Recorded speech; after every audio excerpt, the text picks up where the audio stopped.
আসসালামু আলাইকুম। মা ছেলেদের পাকের ঘর থেকে আপনাদের জন্য রইল দোয়া এবং শুভকামনা। স্যান্ডউইচ তৈরি করেছি, তবে পাউরুটি মুচমুচে করে ভেজে নিয়েছি এবং ভিতরের যে মশলা সেটা একটু অন্যভাবে দিয়েছি। স্যান্ডউইচ তৈরি করার জন্য পাউরুটি নিয়েছি, তবে এর উপর একটু পানির ছিটা দিয়ে বেলুনি দিয়ে বেলে নিয়েছি। দেখুন কীভাবে নিয়ে একটু শেপ দিচ্ছি।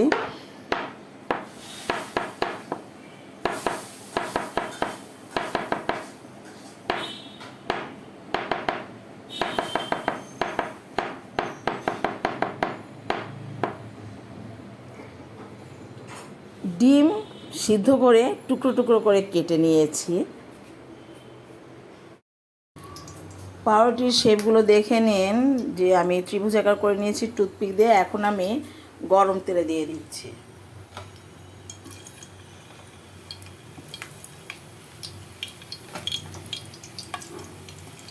হালকা ব্রাউন কালার হলেই কিন্তু আমি তুলে ফেলবো। একটু ঠান্ডা হতে হতেই কিন্তু মচমচে হয়ে যাবে পাউরুটি। দেখুন আমি কীভাবে ভেজে নিচ্ছি, উল্টে পাল্টে ভেজে নিচ্ছি।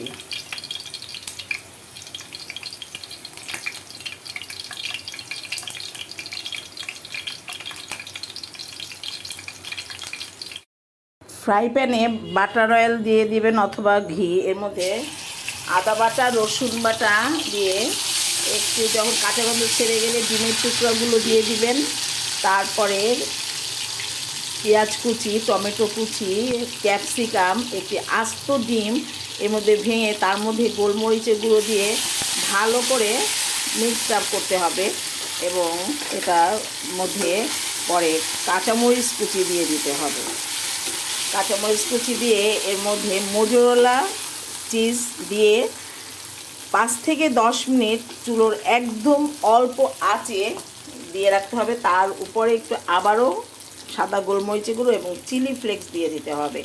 দেখুন আমি ঢাকনা দিয়ে দিচ্ছি এবং চিজ গলে কতটা লোভনীয় হয়ে যাবে। দেখুন আমার হয়ে গেছে। আমি 10 মিনিট পরে তুলে ফেলেছি। এর মধ্যে একটু লেবুর রস দিয়ে দিয়েছি এবং তারপরে আমি যে ভেজে রেখেছিলাম পাউরুটির, সেই পাউরুটির ভাজের মধ্যে এই ডিমের যে মিক্সড এটা মিশ্রণ যেটা সেটা আমি দিয়ে দিচ্ছি। দেখুন কতটা লোভনীয় হয়ে যাচ্ছে। আপনারা ভালো থাকবেন, সুস্থ থাকবেন, পরিবারের সবাইকে বানিয়ে খাওয়ান এই মুচমুচে স্যান্ডউইচ, আর আমাদের জন্য দোয়া করবেন। দেখুন কতটা লোভনীয়। আল্লাহ হাফেজ।